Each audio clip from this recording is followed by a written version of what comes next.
A panicked 911 call crackles over the police scanner.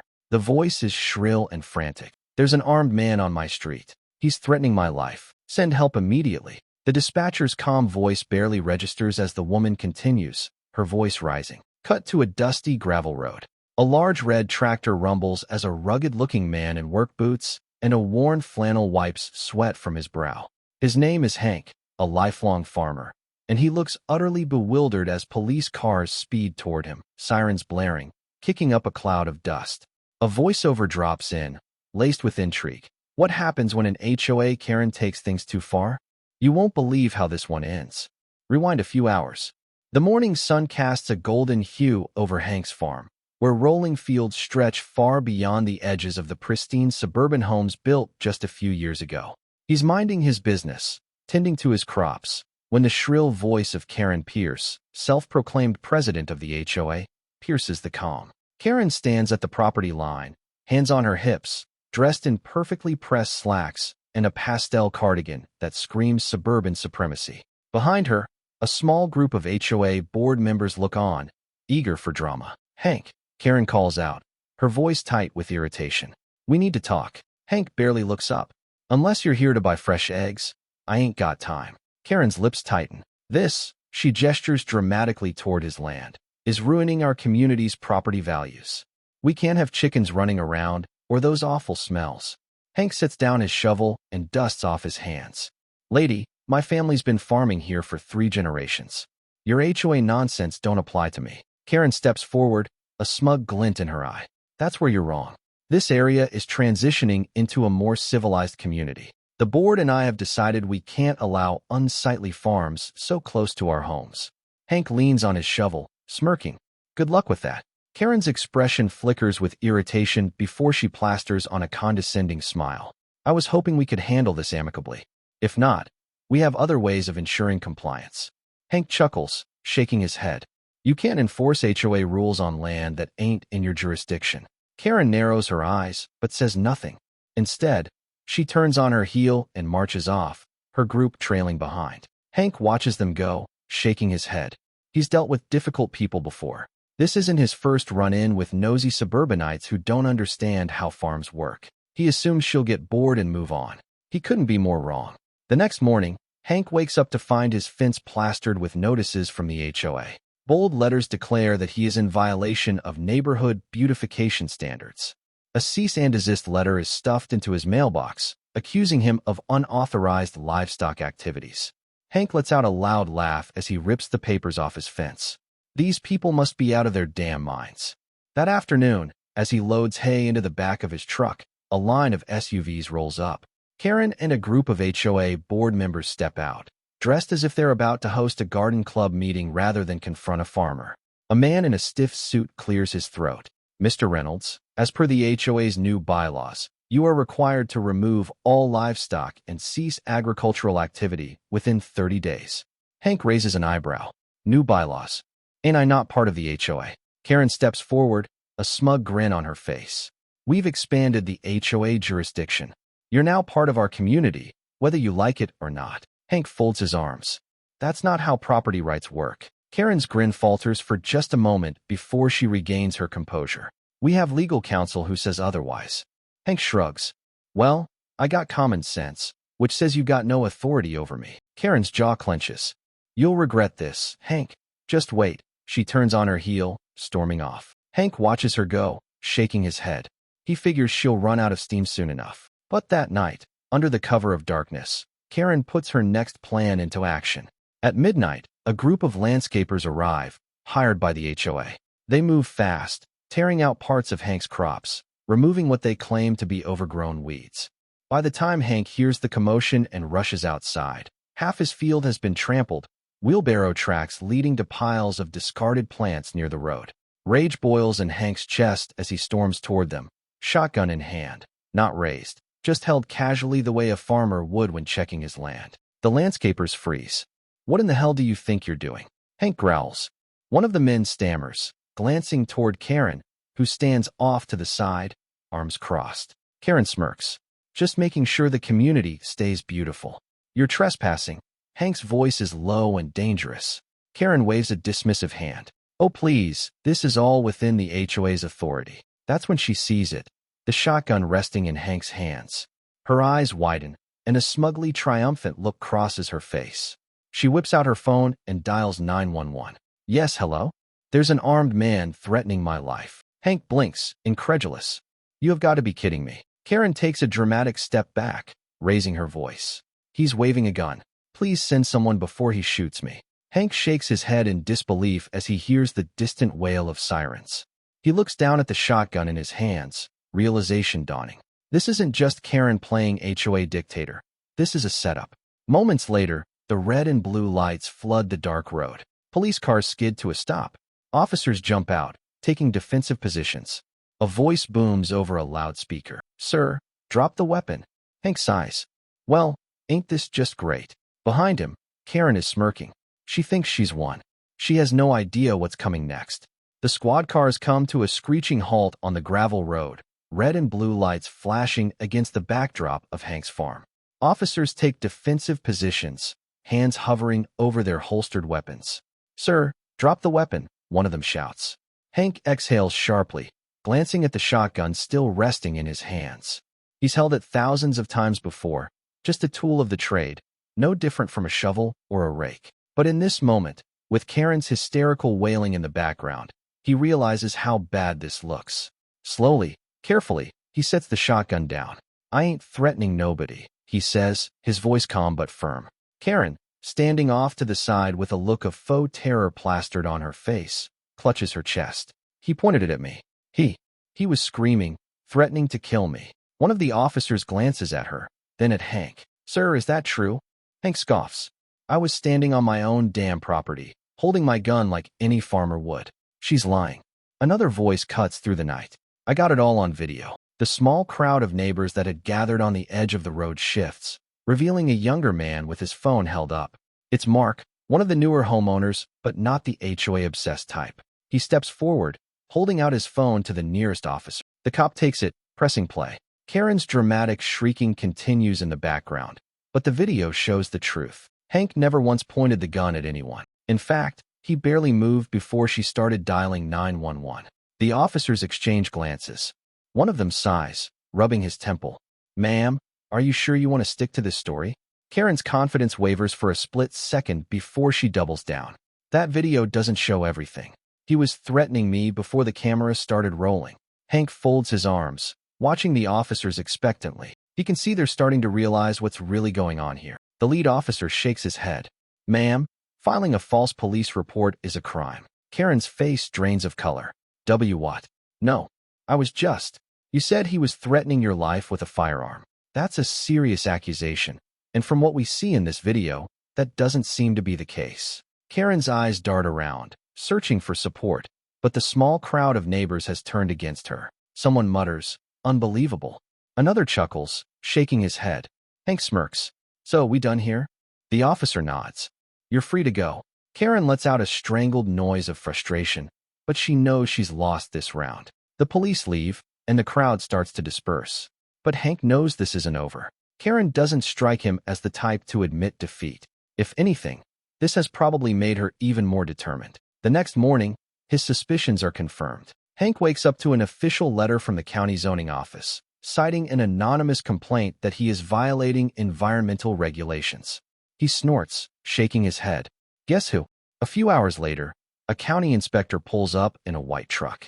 The man, looking apologetic, steps out with a clipboard. Sorry about this, Mr. Reynolds, he says, adjusting his glasses. We got a complaint about your livestock and soil treatment methods. Hank smirks. Let me guess. HOA Karen. The inspector sighs. I can't say for sure, but yeah, probably.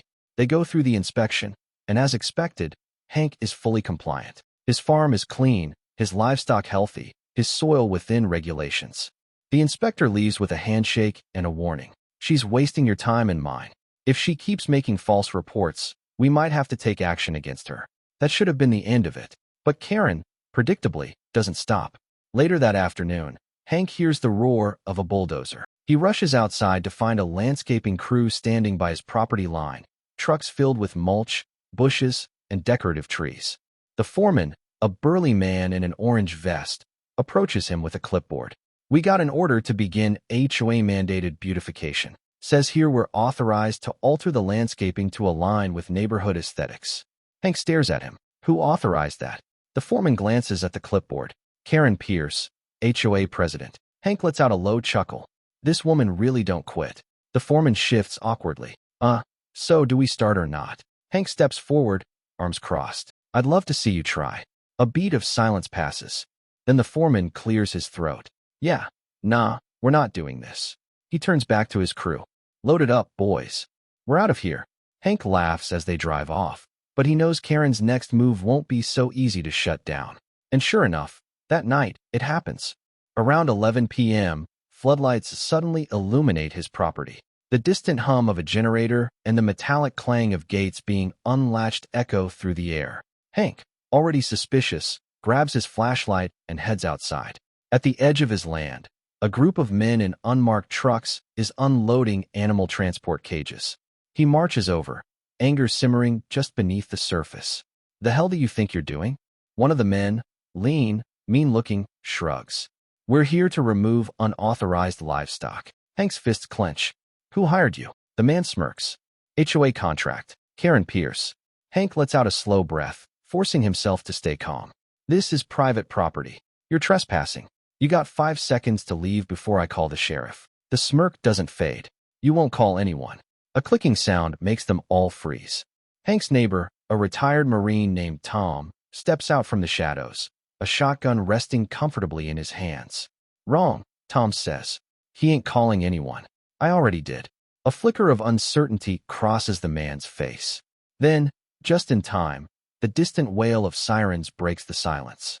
The men scramble, throwing their gear into their trucks and peeling out before the cops even arrive. Karen, watching from her window across the street, sees it all.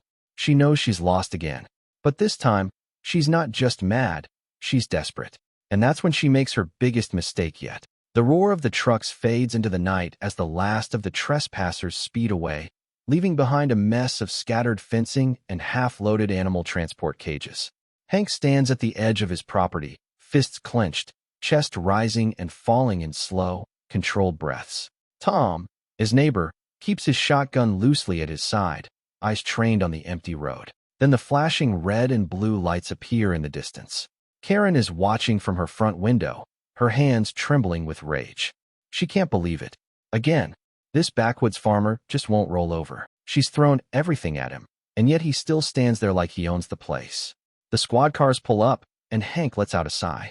He's getting real tired of seeing the cops on his land. A familiar officer steps out, Deputy Miller, the same one who responded to Karen's false gun report the night before. His eyes immediately go to Hank, then Tom, then to the abandoned cages still sitting in the dirt. Miller crosses his arms. You want to tell me what's going on here, Hank? Hank jerks a thumb toward Karen's house. Your favorite HOA president hired some goons to steal my livestock. Tom adds. They showed up unauthorized. No paperwork. Tried to load up Hank's animals.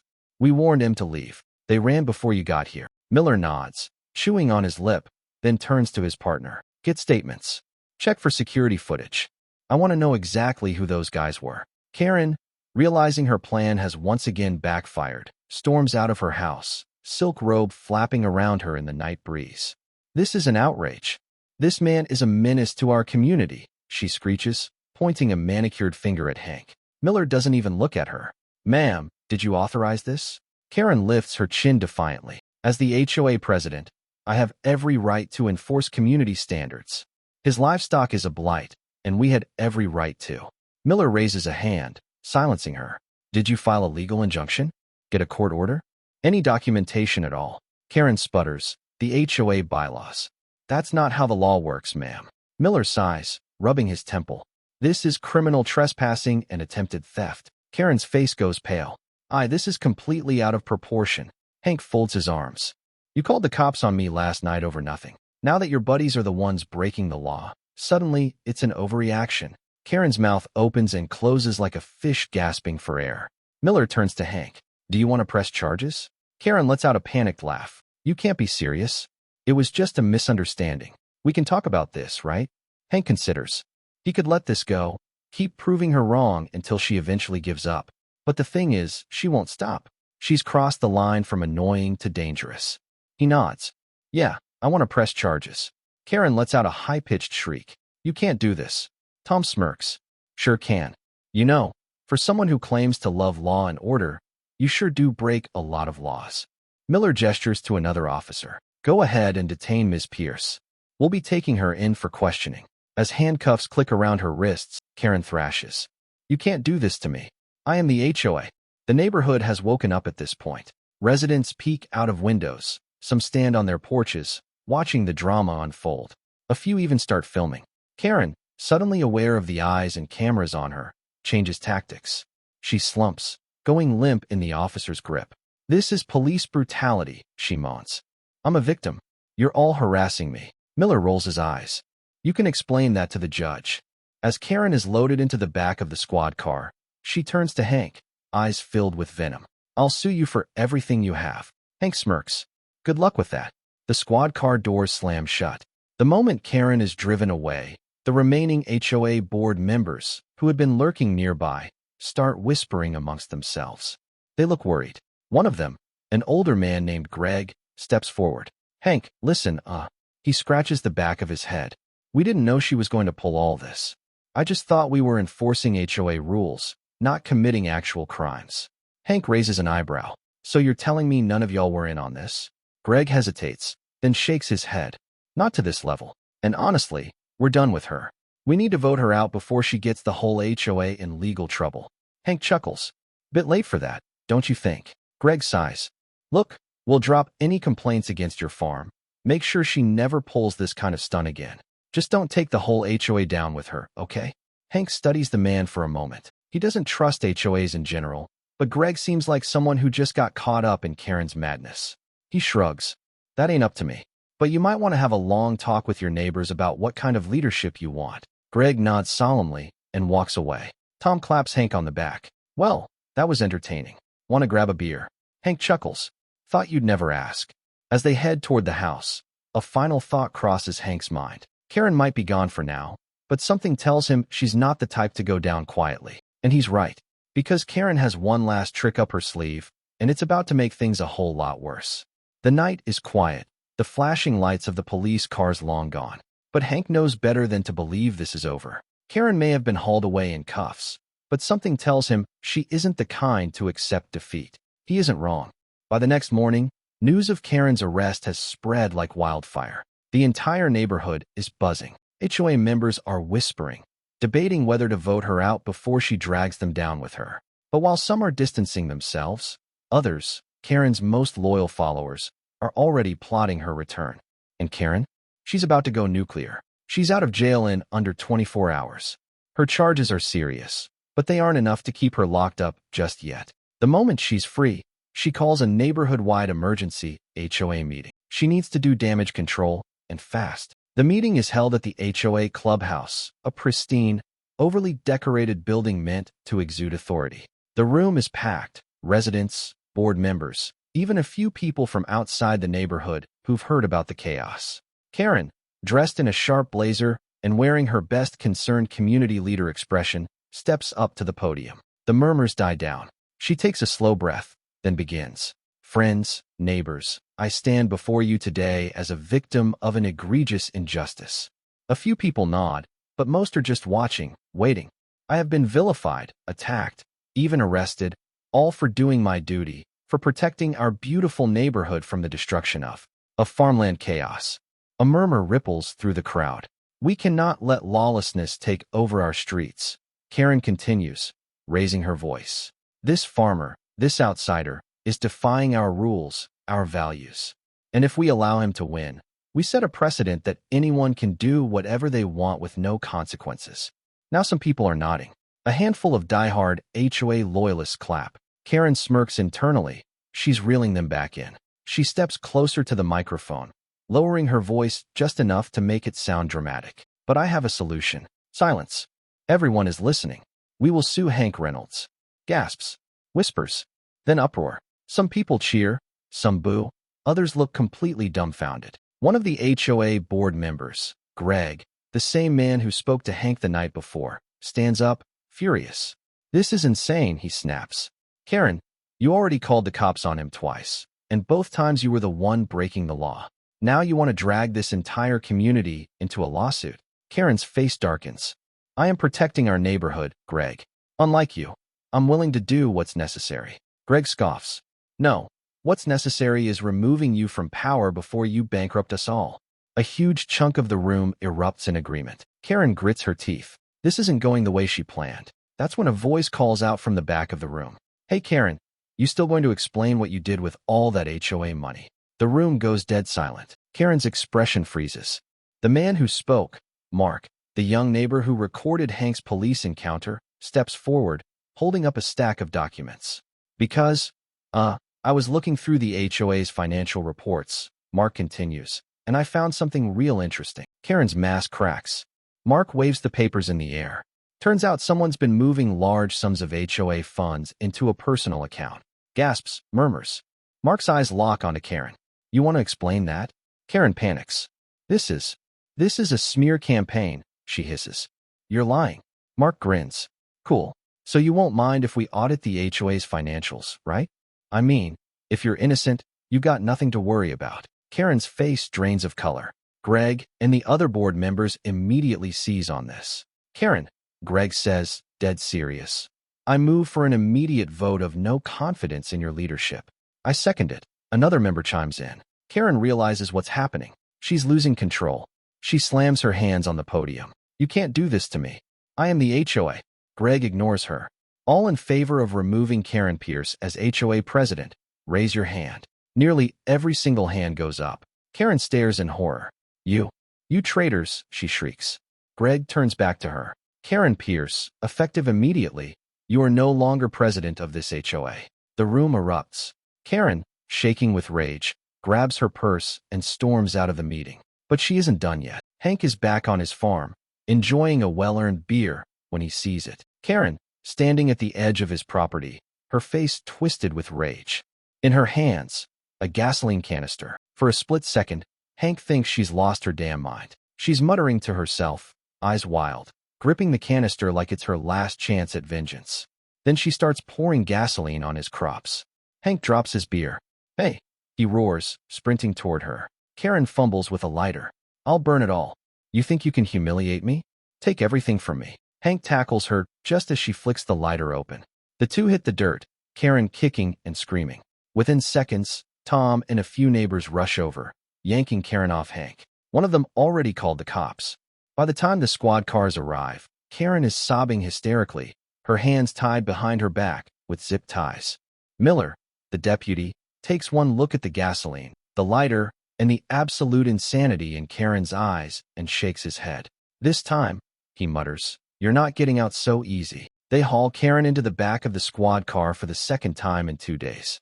And this time, she isn't coming back. The scent of gasoline still lingers in the air as the red and blue lights flash against the dark sky. Karen is shoved into the back of the squad car, her face twisted in a mix of rage and desperation. Deputy Miller slams the door shut and turns to Hank. You okay?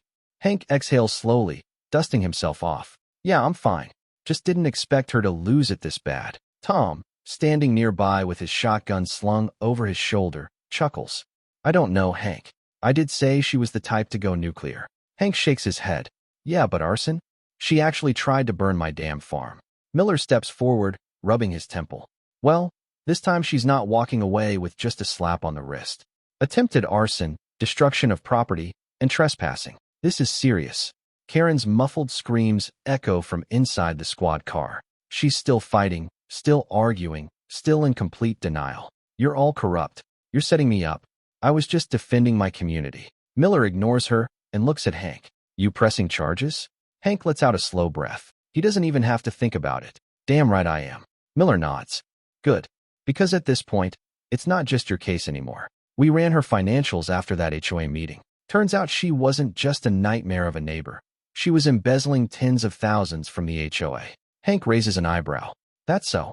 Miller smirks. And that means this is no longer just a trespassing case. The county is coming after her now. For the first time since this mess started, Hank actually grins. The aftermath begins. By the next morning, the entire town knows. Karen's mugshot is plastered all over local news. The headline, HOA president arrested for attempted arson and embezzlement. It turns out Karen's reign of terror wasn't just about controlling Hank's farm. She had been skimming thousands of dollars from HOA fees for years. She used the money to fund her luxurious lifestyle, including expensive vacations, designer clothes, and private spa treatments. And now, it's all unraveling. The HOA board immediately calls an emergency meeting. With Karen officially removed from power, they scramble to figure out how much damage she's done. But it gets worse, because some of the homeowners, the very people who had supported Karen, realized they might be liable for the mess she created. "We trusted her," Greg, the board member, mutters, looking over the financial reports. "We let her run things for too long without asking questions. And now we're screwed." Lawsuits start flooding in. Residents demand their stolen money back. Some of them want the HOA dissolved completely. And Hank, he's just sitting back, enjoying the show. Karen's trial moves fast, with overwhelming evidence stacked against her, including security footage of her trying to burn Hank's farm, plus bank records proving the embezzlement. She doesn't stand a chance. Her lawyer tries everything, claims of mental distress, arguing that she was set up, even blaming Hank for provoking her. But the judge isn't buying any of it. In the end, Karen is found guilty on multiple charges, including attempted arson, criminal trespassing, filing a false police report, and embezzlement. The sentencing is brutal. Karen gets 7 years in prison with mandatory restitution to the homeowners she stole from. When she hears the verdict, she loses it completely. She jumps up, screaming at the judge, the jury, Hank, everyone. "This is a conspiracy. I am the victim. I built that community. I made it what it is." The bailiff moves in, grabbing her by the arms as she thrashes wildly. "You're all traitors. You'll regret this. I'll be back. The courtroom doors slam shut behind her. Karen Pierce, former queen of the HOA, finished. With Karen gone, the HOA collapses. The remaining board members resign, unwilling to deal with the backlash. Some residents fight to keep it going, but it's no use. Too many people are demanding it be dissolved. A formal vote is held, and the final decision, HOA abolished. The neighborhood is finally free. And Hank, well, he comes out on top. With the HOA gone, nobody can tell him what to do anymore. He expands his farm, selling fresh produce directly to locals, including the same people who once supported Karen. His business booms. One day, Greg, formerly one of Karen's top supporters, stops by Hank's farm stand, looking awkward. Hank smirks. "Didn't think I'd see you here, Greg." Greg scratches his head. "Yeah, well, turns out we were kind of wrong about you. You're not the bad guy Karen made you out to be." Hank chuckles. "Took you long enough to figure that out." Greg sighs. "Can I at least buy some fresh eggs?" Hank smirks. "You sure you can afford him with all those HOA fees missing?" Greg groans. "Okay, I deserve that one." They both laugh. Months later, Hank is going through his mail when he spots an envelope with no return address. He rips it open and pulls out a single sheet of paper. It's a handwritten letter from Karen. "Hank, I was wrong. I see that now. I lost everything. My home, my money, my reputation. And now I sit in a cell, wondering how it all went so wrong. Maybe I deserve this. Maybe I took things too far. But I can't undo what I did. I just wanted you to know, I'm sorry. Karen." Hank stares at the letter for a long moment. Then, without a second thought, he crumples it up and tosses it into the fire. Some people can change, but Karen? She was never one of them. "You can't just shut down my party," I shouted, my voice barely carrying over the sound of my heart pounding in my chest. Karen just smirked, her perfectly manicured nails tapping against the HOA violation notice she held between us like a royal decree. "Oh, but I can." And I did. The paper crinkled in my grip as I snatched it from her hands. My eyes darted across the ridiculous list of complaints. Unauthorized gathering, excessive noise, disturbance of neighborhood tranquility. The party hadn't even started yet. "You called the cops?" I could already hear the sirens in the distance. A wave of panic surged through me. This wasn't just a birthday party anymore. This was war. Frank just gave me a long look. "Yeah, but she's been on the HOA board for a decade. She knows every loophole. She's not going to stop, kid." As soon as he left, I got on the phone with the city's permit office. I wanted to get ahead of whatever Karen was trying to pull. The woman on the other end was polite but cautious. "We did receive a number of complaints regarding this event," she admitted. "But as long as your paperwork is in order, there shouldn't be an issue." That should have reassured me, but something about her tone made my stomach sink. That evening, we had an emergency planning session at Matt's place. The group was fired up, but I could feel the tension creeping in. "This is getting out of hand," Sophia said, shaking her head. "Karen's trying to kill this thing before it even starts." "She can't," Jake argued. "She doesn't own the whole damn town." "Maybe not, but she has connections," Emma pointed out. "And if she can get the city to deny our permits." I exhaled sharply. We just have to stay one step ahead of her. Easier said than done. The next day, we received notice that our original venue, the one that had agreed to host the event in their parking lot, was backing out. They didn't say why, but we all knew the reason. Karen had gotten to them. Whether she had pressured them through official HOA channels or just bombarded them with enough threats, it worked. That was our biggest setback yet. "We need a new location, fast," Matt said, pacing. "Somewhere public, somewhere she can't shut us down." Then it hit me, the town square. It was perfect. It was city property, large enough for a big crowd, and already set up for public use. Most importantly, it was completely out of the HOA's reach. If we could secure it, we'd be untouchable. I got on the phone with the city office immediately. After what felt like an eternity on hold, I was transferred to an event coordinator who, miraculously, was actually on our side. "This is about that HOA nonsense, isn't it?" she asked with a knowing chuckle. I grinned. "So you've heard?" "Oh, everyone's heard. That lady has been filing complaints left and right. But here's the thing. Public space is public space. If you can get enough community backing, there's nothing she can do about it." Relief flooded through me. "So we're good." "Well," she hesitated, "you're going to want to watch your back. She's still trying to find ways to shut this down." I thanked her and hung up, heart pounding. We weren't out of the woods yet, but for the first time in days, I felt like we had a real shot. The next few hours were a blur of frantic calls and messages. The town square plan spread like wildfire. People who I barely knew started reaching out, offering to help. Local vendors wanted to set up booths. Musicians volunteered to play. And just like that, Karen's worst nightmare was coming to life. That night, as I sat on my front porch, exhausted but hopeful, headlights swept across my driveway. A car pulled up, and for a brief, horrifying second, I thought it was the cops. But then the driver's side door opened, and Karen stepped out. She didn't storm up to my door. She didn't shout or throw another HOA violation in my face. Instead, she just smiled, that smug, knowing smile. "You think you're clever?" she asked, tilting her head. I crossed my arms. "No, I just know the law better than you do." She chuckled, but there was no humor in it. "You have no idea what you're up against." I didn't flinch. "Neither do you." Her smile flickered, just for a second, and I knew I had hit a nerve. Without another word, she turned, got back in her car, and drove away. But something told me this wasn't over. Not even close. The next morning, I woke up to chaos. My phone had been buzzing nonstop, and when I finally checked my notifications, I saw a flood of messages. "Emma, dude, Karen's on a rampage. Check the HOA Facebook page.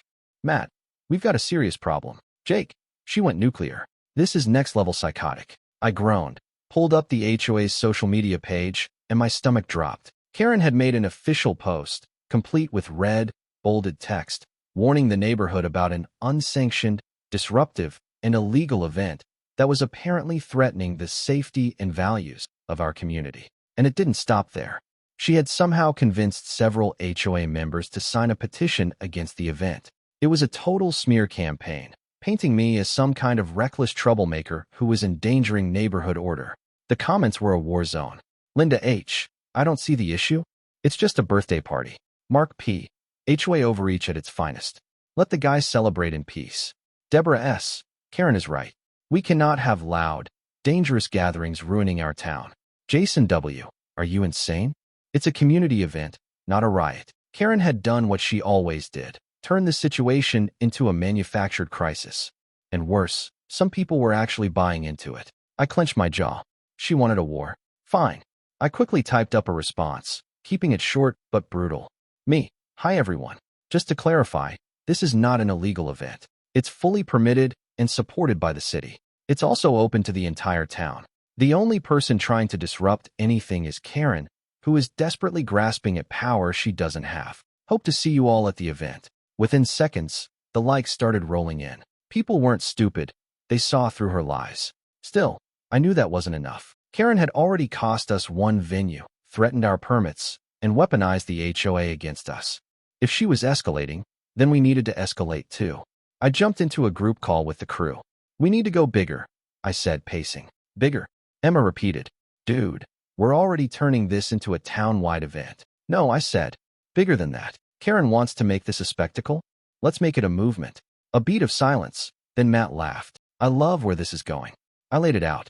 We weren't just fighting for a birthday party anymore. We were fighting against HOA tyranny, against every unreasonable rule, every bogus fine, every stupid restriction that Karen had shoved down this neighborhood's throat for years. And if we could rally enough people behind us, we could turn the HOA against her. Holy crap, Sophia whispered. We're about to overthrow a dictator. We split up the work. Jake reached out to local businesses, asking them to support the event. Emma coordinated a press push, getting local reporters interested in one resident's fight against HOA overreach. Matt handled social media, pumping out videos and posts calling for support. Sophia, meanwhile, did the most important job of all, digging up dirt on Karen. And within hours, she found gold. Karen had fined multiple neighbors for lawn violations while completely ignoring her own overgrown backyard. She had vetoed community improvement projects, except the ones that benefited her own property value. And the biggest one, she had been using HOA funds for personal expenses. Oh my God, Emma breathed. She's actually corrupt. This is it, I said. This is how we win. We compiled everything into a neat little document of HOA crimes and leaked it online. It spread faster than wildfire. By that evening, the entire neighborhood was talking. By the next morning, local news stations were reaching out. By that afternoon, the HOA itself was under investigation. And just like that, the tides turned. Karen, who had spent years ruling over the neighborhood with an iron fist, was suddenly fighting to keep her own position. The final blow came when the HOA board members, Karen's own allies, turned on her. A meeting was scheduled, and this time, I was invited. When I walked into that HOA meeting, it was standing room only. Neighbors who had never spoken out before were furious. The mayor was there. Even the local news crew had shown up, cameras rolling. Karen was already at the front, looking shockingly nervous. For the first time ever, she wasn't in control. Let's begin, one of the board members said. Then, one by one, the complaints rolled in, from residents she had bullied, from business owners she had threatened, from homeowners she had scammed. Her face went pale. And then, when it was my turn to speak, I made sure everyone knew exactly what she had done. She tried to destroy a simple birthday party, I said, voice steady. And when that didn't work, she went after my reputation, my finances, my rights. And I'm not the only one she's done this to. I gestured to the crowd. She's ruled over this neighborhood for too long, and I think we all know it's time for a change. The crowd erupted into cheers. Karen shot up from her seat. This is ridiculous. I was acting in the best interest of the community, but nobody was listening. The board members exchanged looks. Then, in a stunning, glorious moment, the HOA president cleared his throat and said the words I had been waiting for. The board will vote to remove Karen from her position immediately. For the first time in her life, Karen lost. She stood there, red-faced, speechless, as the reality set in. Emma and I walked out of that meeting knowing one thing. The party was officially back on. The day of the party arrived, and it was shaping up to be the biggest event the town had seen in years. Flyers had gone out, social media was buzzing, and local businesses had pitched in to make it something special. Food trucks lined the perimeter of the town square. A live band was setting up on the makeshift stage, and people were already streaming in long before the official start time. This was it. After weeks of battling Karen's nonsense, we had won. Or at least, that's what I thought. About an hour before the party was set to kick off, Matt came running up to me, breathless. We've got a problem. My stomach sank. What now? He pointed toward the edge of the square, where a small crowd had gathered. I pushed through the people, and there she was, Karen, standing tall, smug as ever, arms crossed like she had just won the lottery. And she wasn't alone. Standing next to her was the police chief, the same one who had always sided with the HOA. I had been expecting some kind of last-minute sabotage, but this was worse than I imagined. Karen turned toward me as I approached, her lips curling into a smile. Enjoying yourself? I ignored her and looked at the police chief. There a problem, officer? He sighed, pulling out a folder. We received a complaint about this gathering. Of course, Karen grinned. It seems this event wasn't properly permitted after all. That was impossible. We had everything squared away. The mayor himself had backed it. I folded my arms. That's a lie. Oh, I'm afraid not, Karen said, feigning concern. After a last-minute review, it turns out that your permit didn't account for the noise ordinance, the traffic obstruction, or the public safety risk.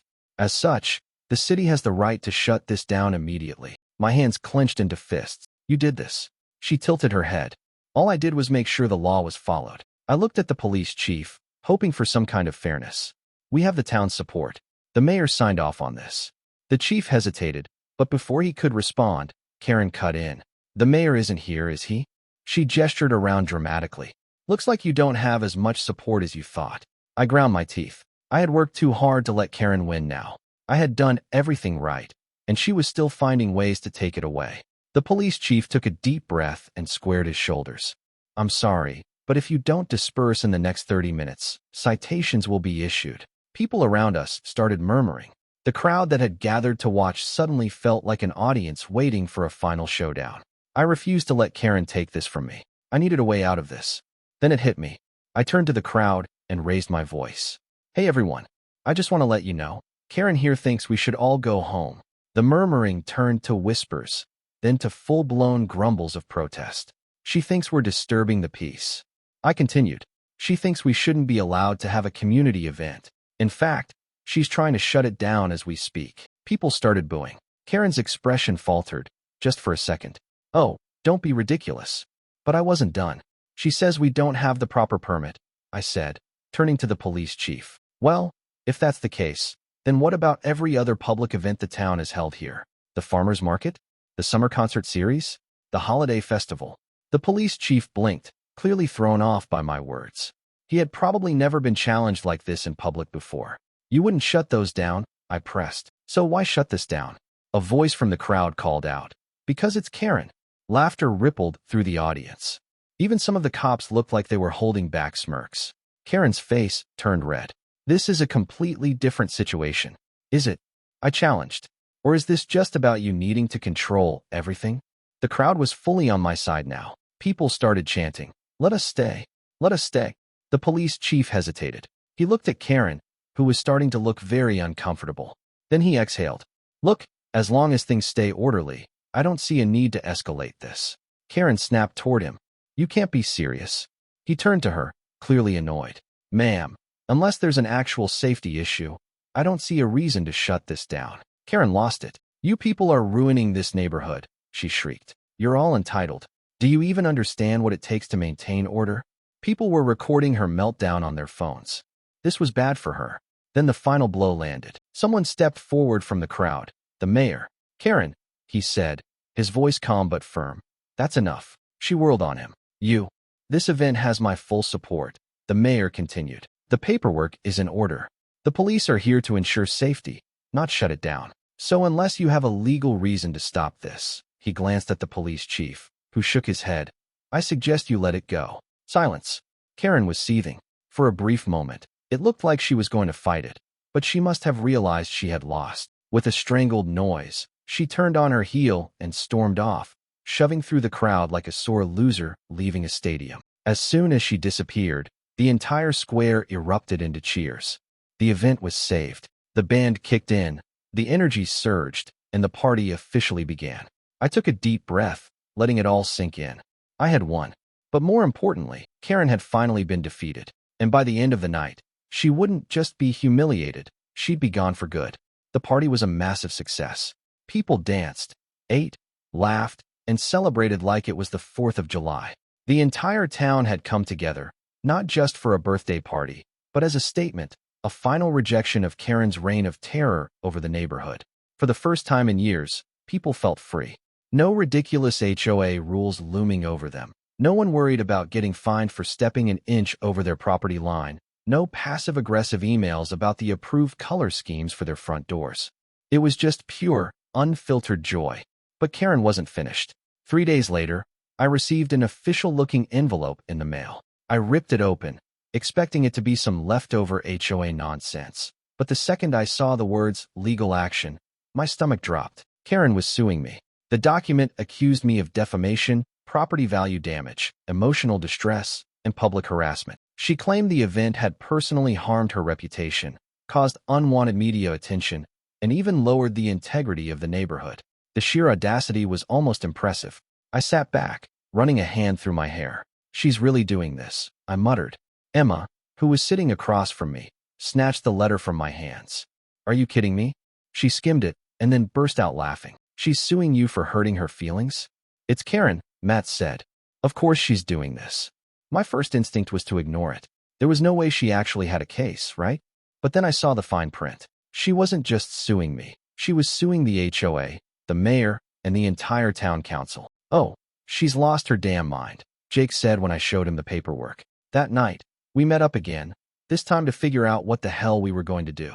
She can't actually win this, can she? Sophia asked. Emma shook her head. No way, but she can make our lives miserable for months. I exhaled. So what do we do? Matt grinned. We make her regret it. We started by digging deeper into Karen's past, and that's when we found the final nail in her coffin. One of the ex-HOA members, a guy named Tom, reached out to me after seeing the news about the lawsuit. He had been part of the HOA board before Karen took over, and what he told us? Game changer. Karen had been embezzling HOA funds for years. We're not talking about a few shady purchases. We're talking thousands of dollars. Unexplained expenses, missing budget reports, fake maintenance fees that no one could account for. She had stolen money from the very people she claimed to represent. Tom had proof, old financial records, emails, even meeting notes where she had deliberately shut down audits.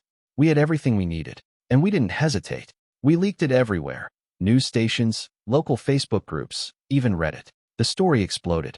Karen, the so-called guardian of neighborhood order, was a fraud. The lawsuit dropped within 48 hours because Karen wasn't worried about me anymore. She was too busy running from a full-blown legal investigation. Within a week, HOA officials launched a formal audit. Karen was removed from the board entirely. 2 weeks later, she was officially charged with fraud. And 1 month later, Karen's house went up for sale. She was leaving town for good. The final cherry on top? Someone printed HOA Karen's going away party flyers and taped them all over the neighborhood. By the time she finally packed up and left, she was the most hated person in town. I stood on my front porch, watching as her moving truck pulled away. Jake clapped a hand on my shoulder. So, I'd say that was a win. I grinned. Best birthday ever.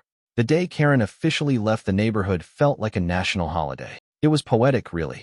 After years of terrorizing the community, bending HOA rules to fit her twisted sense of control, and trying to destroy my birthday party, she was the one being forced out. Her moving truck sat in the driveway for hours as she loaded it up, refusing to make eye contact with anyone. Not that it mattered. Half the neighborhood had gathered outside to watch. People were openly celebrating. Lawn chairs had been set up. A couple of kids rode by on bikes, ringing their bells and calling out, "Bye, Karen." Someone even started selling HOA Karen's finally evicted t-shirts. She must have felt the weight of every eye on her, because when she finally stepped into her car, she slammed the door so hard it echoed through the street. I stood with Jake, Emma, Matt, and Sophia on my front porch, watching as she peeled out of the driveway one last time. And just like that, she was gone. Feels surreal, Matt muttered. Like a Disney villain getting banished, Sophia added. I couldn't stop grinning. Poetic justice. But what none of us expected was the last-minute twist. 2 days later, an anonymous package showed up at my doorstep. No return address, just a thick envelope. I hesitated before opening it, half expecting it to be a final lawsuit threat from Karen. But when I pulled out the stack of documents inside, my jaw dropped. Bank statements, emails, legal paperwork, and at the very top, a signed confession. Karen had written a full-blown admission of guilt. It detailed everything. The fraudulent HOA fees, the manipulation, even the lengths she had gone to in order to destroy my party. But the best part? It wasn't meant for me. It was meant for the homeowners. The attached letter was addressed to the entire neighborhood, a final, desperate attempt to justify herself. I only did what I thought was necessary to keep order. If you're reading this, I hope you understand that everything I did was for the good of the community. Mistakes were made, but I was only enforcing the rules others were too weak to follow. I burst out laughing. Even in her confession, she couldn't just admit she was wrong. Jake read over my shoulder and shook his head. She really thought this would make people feel bad for her. Emma grinned. Should we do the honors? We photocopied every page and distributed them to the entire neighborhood.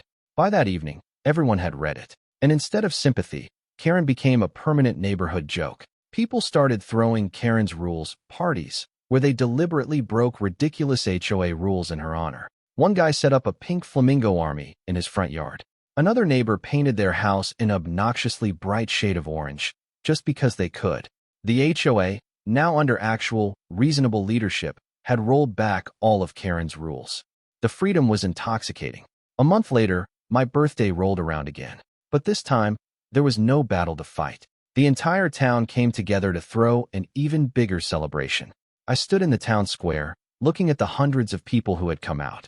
The same place Karen had tried to shut down was now a symbol of everything she had failed to control. Jake nudged me. Not bad for a party that almost got you sued. Emma raised her drink. To the downfall of Karen. Everyone cheered. As I stood there, surrounded by laughter, music, and a sea of happy faces, I realized something. Karen thought she had all the power. She thought she could control people through rules, threats, and manipulation. But in the end, she lost everything. And me? I got the best damn birthday party of my life. Poetic justice.